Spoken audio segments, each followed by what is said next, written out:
Etika dhe normat islame. Mustafa Tërniqi. Etika dhe normat e rrugës. Nga Ebu Seid el-Hudriu, shënohet se profeti alayhi selam ka thënë: "Ruhuni nga uljet në rrugë." I thanë: "O i dërguari i Allahut, e nëse patjetër duhet të ulemi aty e të bisedojmë?" Atëherë profeti alayhi selam u përgjigj: "Nëse patjetër ju duhet të uleni, jepini rrugës hakun e saj." "Cili është haku i rrugës, o i dërguari i Allahut?" e pyetën. Ai tha: "Të ulësh shikimin, të mos sjellësh dëm, të kthesh selamin, të urdhërosh për të mirë dhe të ndalosh nga e keqja." Transmetuan Buhariu dhe Muslimi. Nga Xhabiri, përcillet se i dërguari i Allahut alayhi selam ka thënë: "Mos qëndroni në mes të rrugës dhe mos kryeni aty nevojat personale." Transmetuan Ibn Majah dhe Ibn Ebi Shejbe. Nga Ebu Hurejre, transmetohet se i dërguari i Allahut alayhi selam ka thënë: "E kam parë një burr duke shëtitur në xhenet, për shkak se largoi një pemë nga rruga, e cila i pengonte muslimanët." Transmetoi Muslimi. Në një version tjetër thuhet: "Një burr kaloi para një degë peme, e cila ishte në rrugë dhe tha: Pasha Allahun, do ta çoj mënjan këtë degë, që të mos pengoj muslimanët.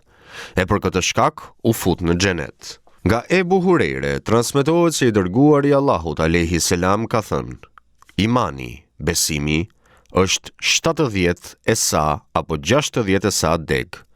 Më e larta, më e mira, është fjala La ilahe illallah, nuk ka të adhuruar tjetër me të drejtë veç Allahut, dhe më e ulta është largimi i pengesës nga rruga, ndërkohë që trupi është njëra prej degëve të besimit." Transmetuan Buhariu dhe Muslimi. Nga Ebu Hurejre, përcillet se i dërguari i Allahut alayhi selam ka thënë: "Fjala e mirë është sadaka. Çdo hap që hedh për në namaz është sadaka dhe heqja e pengesës nga rruga është sadaka." Transmetuan Buhariu dhe Muslimi. Nga Ebu Hurejre, transmetohet se i dërguari i Allahut alayhi selam ka thënë: "Dikur më parë, një njeri po ecte në rrugë, gjeti një degë gjëmbaçe dhe e hoqi atë mënjan. Allahu e lavdëroi atë njeri për këtë vepër dhe ja fali gjunahet." Transmetuan Buhariu dhe Muslimi. Nga Ebu Hurejre, transmetohet se i dërguari i Allahut alayhi selam ka thënë: "Ruhuni nga dy gjëra nëpërmjet të cilave meritoni mallkimin." E pyetën: "Cilat janë ato dy gjëra, o i dërguari i Allahut?" Ai u përgjigj: "Kur dikush krye nevojat personale në rrugë, ku kalojnë njerëzit, apo në vendin me hije ku ata pushojnë." Transmetoi Muslimi. Nga Muadh ibn Xhebeli, transmetohet se i dërguari i Allahut alayhi selam ka thënë: "Ruhuni nga tre gjërat, nëpërmjet të cilave do të meritoni mallkimin: jashtëqitja në vendet ku rrjedh uji, në mesin e rrugës dhe në hije ku pushojnë njerëzit." Transmetuan Ebu Davudi dhe Ibn Majah. Çfarë përfitojmë nga hadithet?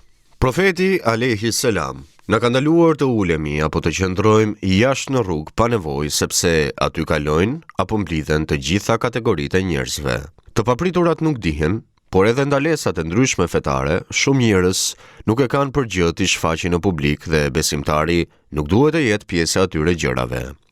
Nëse nevoja e kërkon që të dilet në rrugë për arsye të ndryshme, duhet t'i përmbahet këtyre gjërave: të ul shikimin, të mos sjell dëm, të kthej selamin, të këshilloj për gjëra të mira e të dobishme dhe të ndaloj, të qortoj apo të tërheq vëmendjen e dikujt që do të bëj apo po bën diçka të keqe.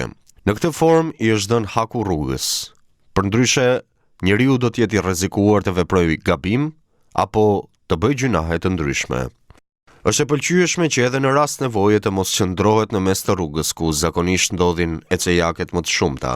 Përveç gjërave që u përmendën më sipër, është e pëlqyeshme, por nganjëherë dhe detyrë, në varësi të rrethanave që të largohen pengesat nga rruga. Jo vetëm gur, drunj apo gjëra të ndryshme ku mund të pengohen njerëzit, por çdo gjë që mund të sjellë dëmtim apo gjëra të papastra nga të cilat ata ruhen.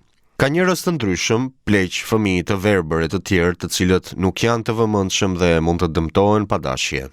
Duke qenë se është e pëlqyeshme apo detyrë në varësi të rrethanave të largohen nga rruga gjërat e përmendura më lart, është ndaluar që të jetë vetë muslimani shkak për ekzistencën e tyre në rrugë.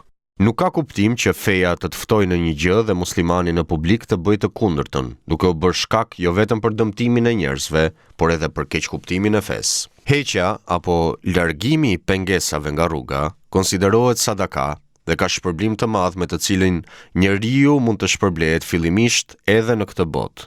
Allahu mund ta ruajë nga rreziqe të ndryshme më vonë, mund t'i shtojë mirësitë apo shpërblime të tjera që i di vetëm ai. Heqja një pengese nga rruga mund të duket diçka e thjeshtë apo e papërfillshme nga shumë njerëz, mirë po njeriu mund të futet në xhenet vetëm nga ajo punë ose mund të bëhet shkak për faljen e gjunaheve. Xhamit në kohën e profetit alayhis salam ishin kryesisht me rër dhe jo me tapeta apo sixhade siç janë sot. Dhe ishte e papranueshme të shikojë pështym apo gëlbaz brenda, edhe pse ishte ranisht. Së paku të mbulojë e të groposej me rër derisa të zhdukej prezenca e saj. Ndërsa sot mund të përdoren patjetër letrat higjienike për të parandaluar gjëra të tilla. Është ndaluar të kryejë nevojat personale në vende publike, qofshin ato vende për ecje në këmbësorëve apo vende ku njerëzit pushojnë. Kjo gjë bën që njeriu të meritojë mallkimet e njerëzve, të cilët i urrejnë gjëra të tilla në publik.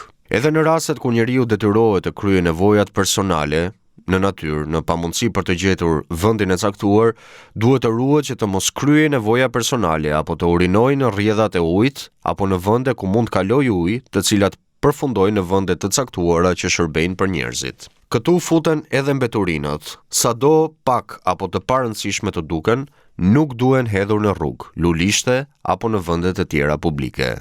Muslimani nuk është përgjegjës vetëm për veten e tij, por edhe për fenë e tij, dhe veprimet e pakontrolluara mund të bëhen shkak që njerëzit të keqkuptojnë fen apo të largohen prej saj.